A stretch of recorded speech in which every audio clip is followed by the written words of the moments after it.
Subscribe YouTube channel official iNews dan nyalakan loncengnya.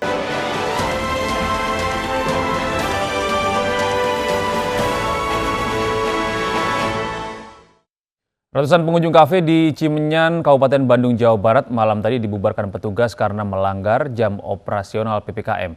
Tidak hanya membubarkan kerumunan, petugas menutup paksa kafe yang masih beroperasi.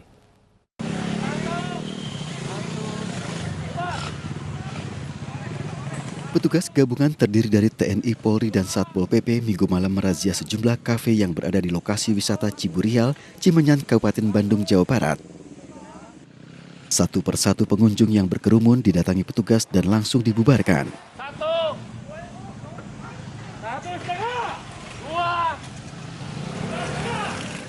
Tidak hanya satu kafe, beberapa kafe yang nekat beroperasi melebihi batas jam operasional menjadi sasaran petugas.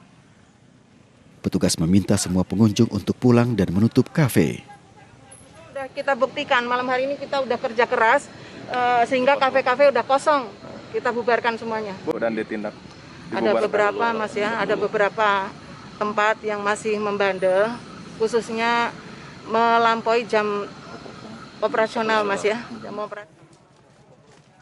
Bagi pengelola kafe yang nantinya kedapatan masih melanggar jam operasional, petugas akan bertindak tegas dengan mencabut izin. Razia PPKM masih akan terus digelar petugas untuk menekan angka penyebaran COVID-19 di wilayah Cimenyan, Bandung, Jawa Barat. Dari Bandung, Jawa Barat, Ervan David, iNews melaporkan.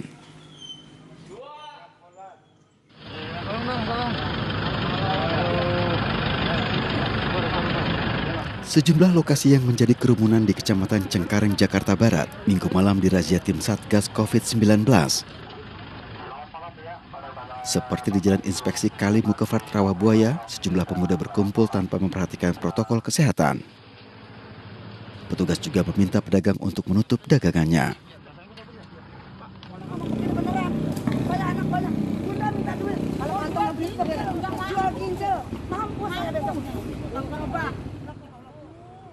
Di lokasi lain, petugas terlibat adu mulut dengan pekerja hiburan orkes jalanan saat diminta untuk kembali ke rumah.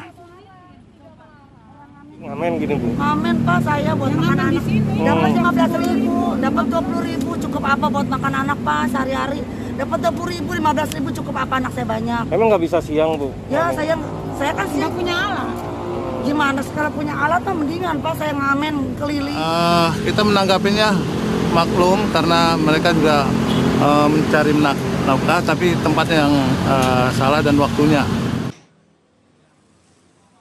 Razia prokes yang digelar petugas dilanjutkan ke sejumlah kedai makanan dan angkringan di Jalan Pesanggerahan Kembangan, Jakarta Barat. Tak hanya membubarkan kerumunan, petugas juga memberikan teguran tertulis kepada pedagang untuk tidak beroperasi di luar jam yang sudah ditentukan.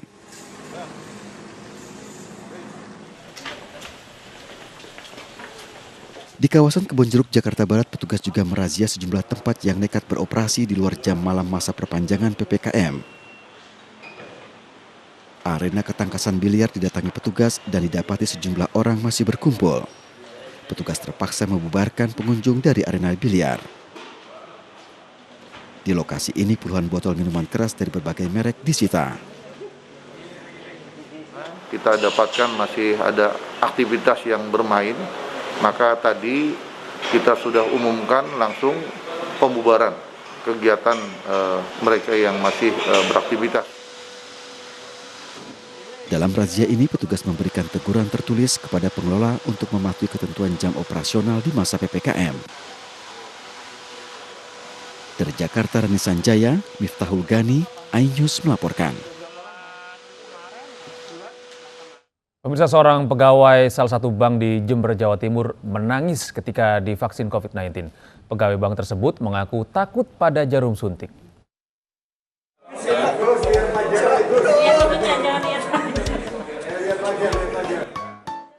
Inilah reaksi seorang pegawai di salah satu bank di Jember yang ketakutan saat disuntik vaksin COVID-19.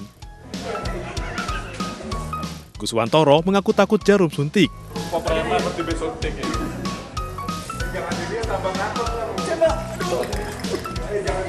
Namun dengan dukungan dari teman-temannya, akhirnya ia bersedia divaksin COVID-19.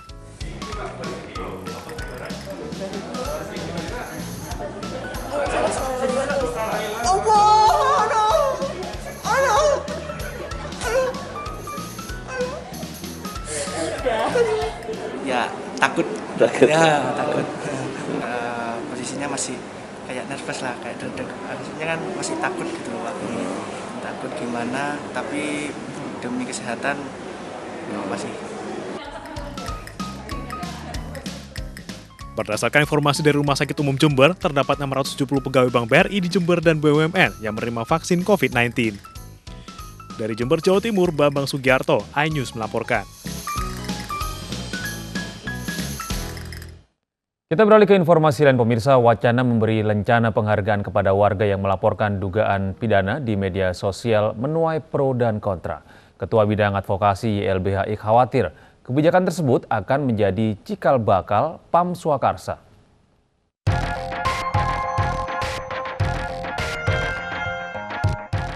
Rencana kepolisian memberikan penghargaan bagi warga yang melaporkan dugaan pidana di media sosial menuai berbagai tanggapan. Kritikan datang dari Kedua Advokasi YLBHI Isman Nur.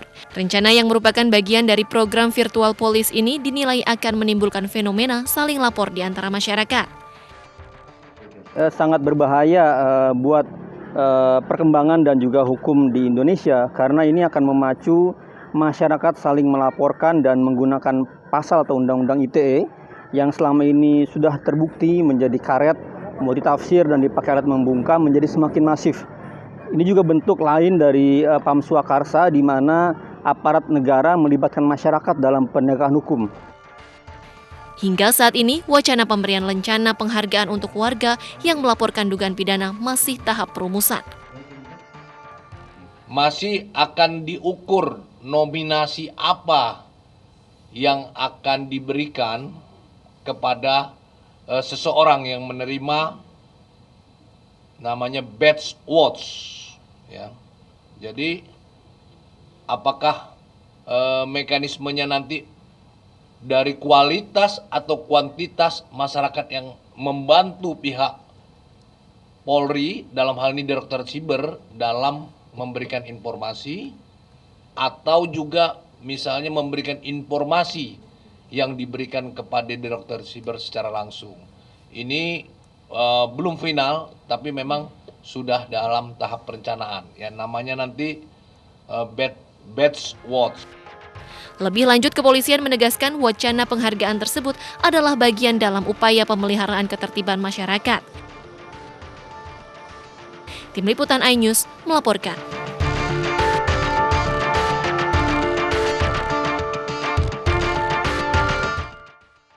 Untuk membantu memulihkan perekonomian di Indonesia, khususnya industri pariwisata, alumni 4 perguruan tinggi di Indonesia berkomitmen membantu mempromosikan potensi wisata Jawa Barat.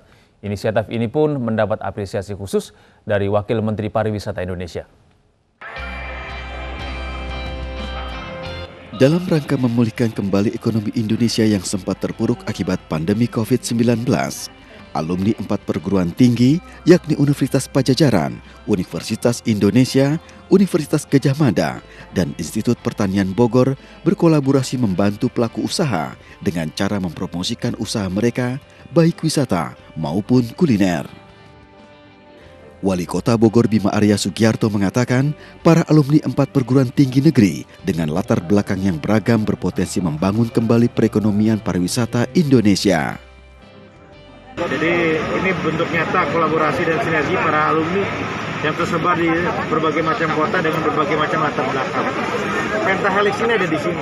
Cara mendongkraknya sendiri, Pak? Ini kan ada pemerintah, ada pengusaha, ada juga yang di media gitu ya, ada yang menggalang komunitas gitu. Jadi ini sinergi yang dahsyat insya Allah. Pertemuan para alumni perguruan tinggi yang digelar di Gedung Balai Kota Bogor mendapat apresiasi khusus dari Wakil Menteri Pariwisata Indonesia, Angela Tanusudibyo. Selamat dan sukses kepada seluruh pihak JAFES 2021, pemerintah Jawa Barat, akademisi dan alumni UNPAD, ITB, UI, dan IPB, serta masyarakat Jawa Barat. Semoga melalui JAFES 2021, kekuatan budaya, pariwisata, ekonomi kreatif Jawa Barat semakin dikenal di dalam negeri hingga mancanegara, serta menjadi salah satu pendorong utama dalam pemulihan ekonomi. Di Bandung, Jawa Barat, Menteri Koperasi dan UKM Teten Mas Duki meresmikan grand opening Jabar Culture and Tourism Festival. Menurut Teten, digitalisasi UMKM mampu mempercepat pemulihan ekonomi nasional melalui pariwisata. Kita ingin semakin banyak dan sasarannya sekarang adalah UMKM onboarding di platform-platform digital di daerah-daerah. Rangkaian Javfest 2021 merupakan aksi nyata kepedulian Ikatan Alumni Perguruan Tinggi Negeri untuk memulihkan ekonomi Jawa Barat yang terdampak pandemi COVID-19.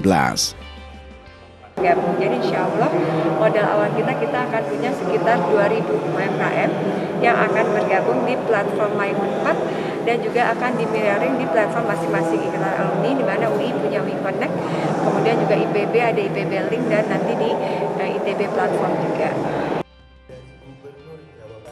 Dengan potensi kekayaan budaya dan keindahan alam, diharapkan ekonomi Jawa Barat kembali bangkit melalui rangkaian festival ini. Dari Bogor dan Bandung, Jawa Barat, Diki Wismara, Wildan Hidayat, iNews melaporkan. Ya pemirsa, saat lagi Arlista masih akan kembali dengan informasi dari mancanegara. Arlista, informasi apa yang akan Anda soroti pada pagi hari ini? Ya, terima kasih banyak Gede. Pemirsa, ribuan warga Asia di Amerika turun ke jalan menuntut tindakan tegas pemerintah atas penembakan brutal pekan lalu. Selengkapnya hanya di iNews Pagi.